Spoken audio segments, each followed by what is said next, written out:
Hello everyone, and welcome to another Tamagotchi Uni video. Here we have Shaikuchi performing and doing backflips for us. So this video is a little bit different. I'm going to be going over various tips and tricks for the Tamagotchi Uni. So I hope this is helpful to someone. First of all, I am getting a lot of questions about how to customize the Tamagotchi Uni. Some people aren't fond of the design that is reminiscent from the jacket that everyone's aunt wore in the 1990s, but I, for one, love it. But there is a way. I haven't actually done this myself, so take what I'm about to say with that in mind. But the easiest way that I can tell from what I've seen across Reddit, YouTube, and Discord is the best way is to get some masking tape and cover the front here and really push in the masking tape, and then you can actually lift off the plastic clear faceplate here and then put it back on in the same way. Again, I haven't done that myself, but it's what seems to be the easiest way that I've seen across the internet, at least as of recording this, but I haven't, again, tested it myself. Another thing that a lot of people do ask about is how to keep this relatively scratch-free. I am a filthy non-user of screen protectors. I do not like screen protectors. I have a really bad run with them, so I tend not to use them. But what tends to work well for me across all of my virtual pets, so Vital Bracelet, Digimon, Tamagotchi, etc., is this book. I'm just going to throw it across the screen. The Poly Watch, which is useful for any kind of watch face, typically. It's very much recommended for a lot of things. It's just a polish, and what you'll want to do to use it is to just put the tiniest amount on the screen that you want to polish up there, and get a cotton ball, and then typically if you want to try to get rid of a scratch, you might rub it against the scratch in this kind of clockwise and counterclockwise against whatever scratch or dint that you have.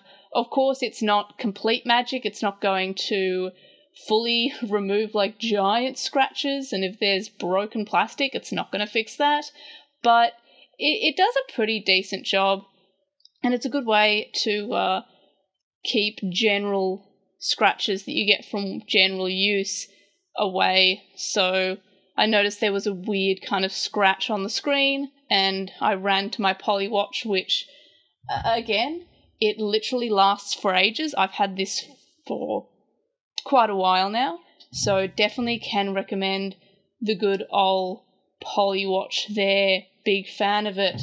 So pretty easy to apply, and then you just you can wipe it off with a tissue later if there's any residue there.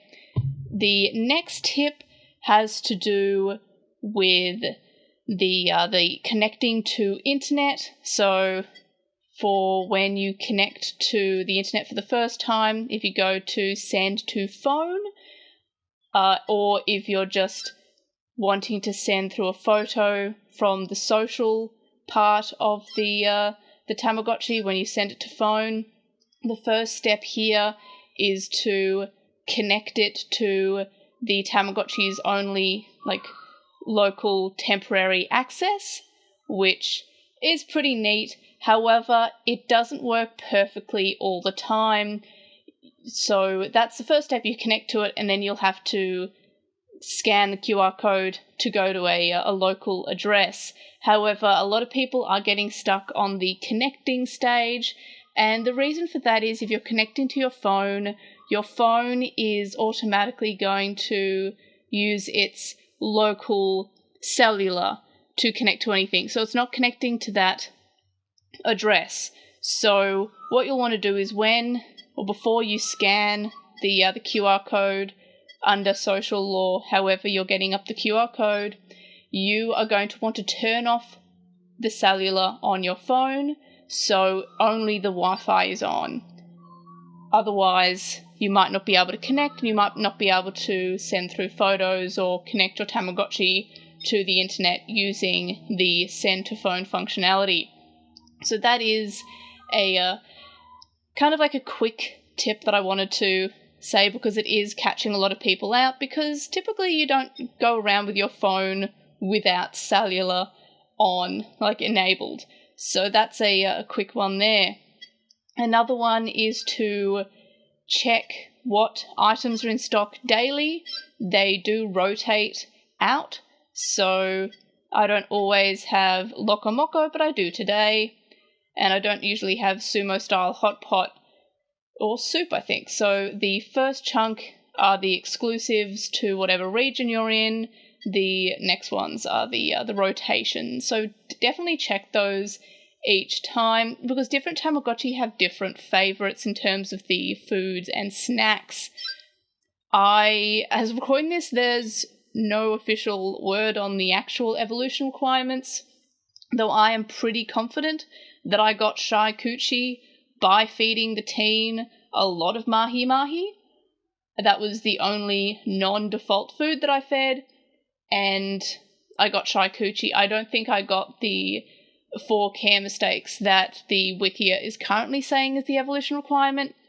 So that's something I just thought I'd mention as a bit of a tip there. So that's an important thing. Another thing is that if you expect to be away from your Tamagotchi for any given time, while I have noticed that this is a fairly low maintenance virtual pet, there is of course the sitter functionality where your Tamagotchi is more or less paused and looked after by someone for basically the full day. So that is a feature that is there, but I have found that it's not super demanding in terms of a virtual pet. The hearts take a while to go down, so there is that. And I'm just going to, I'll feed him mahi-mahi, because that is his favourite.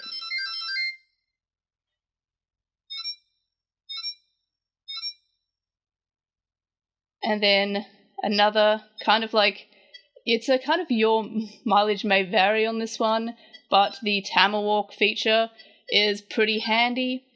It is how to get DIY stuff for crafting special items, which is a pretty cool feature, and it is fairly unique for the Tamagotchi Uni. I've covered it sort of in my Tamagotchi gameplay video. So if you're not actually walking and you just want to do it while you're sitting, don't shake it like this. Try to more move it in a circular motion rather than shaking it, because it's not like the old Digimon Digivices where you shake it like that, because there is a physical ball bearing or pendulum or something in there to make it shake. This one is the more modern style, which doesn't have anything physical, it's just looking for this motion here. So if you want to cheat it, you'll have to move it in this pattern here. Of course, it isn't perfect. It's not as perfect as walking, and it'll give you some pretty unfun RSI, but that is an option if you can't walk, or if you just don't want to walk, but you still want to get those materials for your crafting, which again is a pretty cool feature in itself. It's nice to be able to make these items. There's a similar feature in the Pix, but this is the Pix version of it, so it's pretty cool to have these custom, well, quote-unquote custom items that you can make. So there's that tip to move it like this, not like this, when if you're trying to do Tamawalk without actually walking. So those are all my tips and tricks I have for the Tamagotchi Uni. Again, it's only been out in Australia for a little while now, about a week or so. So maybe I'll do a part 2 of this, but that's all the tips that I have for you today. So hopefully they helped someone. Let me know if you want any more details or if you have any comments or questions in the comment section below. Like this video, as always, for Shy Coochie being perfect. Subscribe if you haven't already, and if you have subscribed, tell your neighbors, tell your friends, tell your enemies, and of course, I'll see you in the next video. Bye!